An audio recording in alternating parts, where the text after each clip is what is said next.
हरियाणा के पूर्व मुख्यमंत्री और इनेलो सुप्रीमो ओम प्रकाश चौटाला ने सीताराम येचुरी से मुलाकात की है।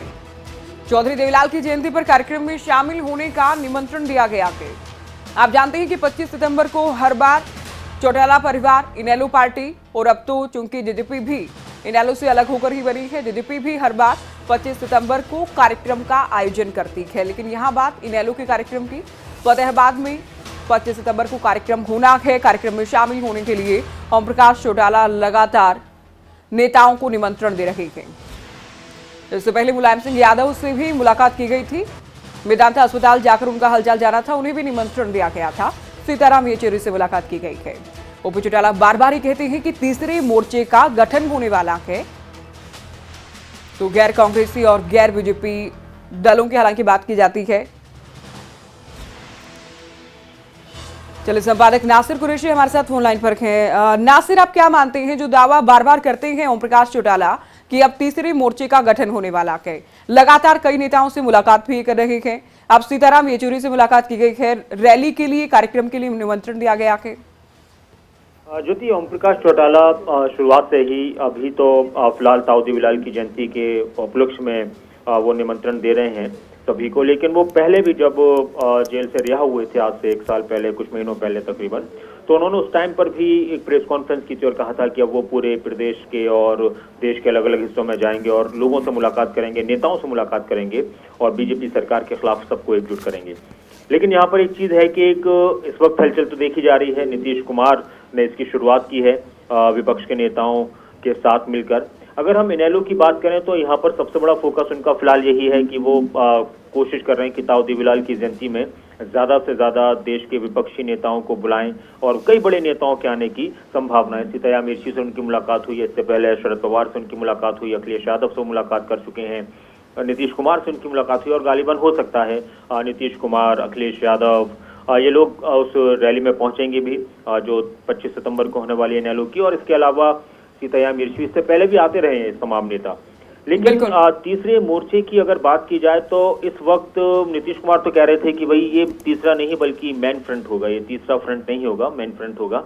और इस वक्त विपक्षी एकता जिस तरह से दिखाई जा रही है, बताई जा रही है, ये कायम कितनी रहती है और कितनी मजबूती के साथ उस वक्त तक कायम रहती है जब तक चुनाव का वक्त है, उस पर निर्भर करता है। तो अभी इस तरह की चीजें सियासत में चलती रहती हैं, तो बहुत ज्यादा इसको लेकर हम समझ सकते हैं। ठीक है बड़ी चीज नासिर, हालांकि ये तो चलिए कार्यक्रम के लिए निमंत्रण है, लेकिन विपक्षी नेताओं की आप भी बात कर रहे थे, नीतीश कुमार भी बात करते हैं, वो मेन फ्रंट की बात कर रहे हैं। ममता बनर्जी भी कहते हैं कि 2024 से पहले विपक्ष को एकजुट होना होगा।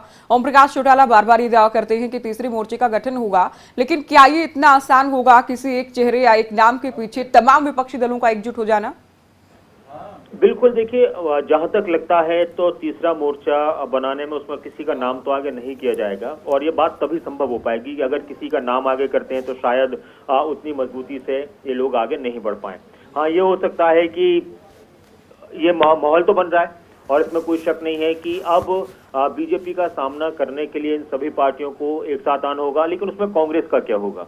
तो कांग्रेस अपनी अलग है, कांग्रेस किसी के नाम पर तैयार नहीं होगी, कांग्रेस के नाम पर दूसरे लोग तैयार नहीं होंगे। तो उस तरह से तो ये बन सकता है और हो सकता है बने कि नाम किसी का नहीं आएगा, पार्टियां होंगी और इस तरह की बातें भी कि भाई ऐसा भी एक प्लान बनाया जाए कि जिसके ज्यादा सांसद होंगे उसको आगे किया जाएगा। तो ये बहुत दूर की बात है। लेकिन अभी यह है कि अभी इस तरह की हलचलों से कहीं ना कहीं ये जरूर दिखाया जा रहा है कि विपक्ष अपनी एकता को लेकर और विपक्ष जिंदा है और वो एक होकर, उससे पहले भी देश में हुआ है, इससे पहले भी देश में हुआ है। अटल बिहारी वाजपेयी और भी बड़े नेता इस तरह की कोशिशें कर चुके हैं। कांग्रेस के खिलाफ भी एक ऐसा माहौल देश में बना था जब सारी विपक्षी पार्टियां, अलग अलग विचारधाराओं वाली पार्टियां भी एक साथ आई थी। तो वो चीजें आज भी उसी तरह का एक माहौल देखने को मिल रहा है। बहुत शुक्रिया नासिर कुरैशी, पूरी बातचीत आप कर रहे थे और आप मुलाकात के मायने भी दर्शकों को बता रहे थे कि ये प्रयास तो है कम से कम कि विपक्षी दल एक साथ आए। ओम प्रकाश चौटाला हालांकि हर साल 25 सितंबर के लिए विपक्षी दलों को आमंत्रित करते हैं, खासतौर पर जनता दल के पुराने स्वरूप के नई जो इकाई है, नए जो दल के उनके नेताओं को आमंत्रित किया जाता है। दोनों ही नेताओं की ओर से क्या कुछ कहा गया है मुलाकात को लेकर, सुने। सीताराम येचुरी जी के उनके बहुत पुराने संबंध रहे हैं। मैं उनको निमंत्रण देने आया हूँ, ये उस सभा में पहुँचेंगे और आपको भी सबको निमंत्रण दे रहा हूँ आप भी आइएगा वहाँ, बहुत विशालतम सभा होगी। क्या इस बात पे भी चर्चा हुई कि कैसे विपक्ष को 2024 के लिए इकट्ठा किया जाए मजबूती के साथ, इसको लेकर भी बात हुई? आज इस देश का हर नागरिक दुखी और परेशान है, क्योंकि मौजूदा सरकार ने धर्म और मजहब के नाम पर, जात बिरादरी के नाम पर देश को बांटा है। इन्हें देश से प्यार नहीं, पैसे से सरोकार, ये तो लूटने पर लगे हुए। इसलिए आज इस देश का हर नागरिक दुखी और परेशान है। निश्चित रूप से परिस्थितियां आपके अनुकूल होंगी, विपक्षी पार्टी के सभी लोग जुड़ेंगे, सत्ता में परिवर्तन होगा। चौधरी देवीलाल जी के साथ तो वो महान नेता थे अपने देश के, और उनके साथ हम बड़े छोटे थे, लेकिन संपर्क जब थी उस समय बहुत कुछ सीखा हमने उनसे।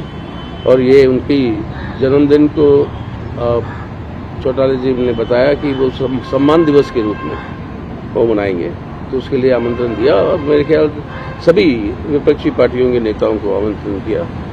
और ये इसके लिए हम उनके लिए धन्यवाद, और खुद यहाँ पे चलाए, हम आ जाते उनके पास, लेकिन ये खुद आए, मेरे पास बहुत धन्यवाद।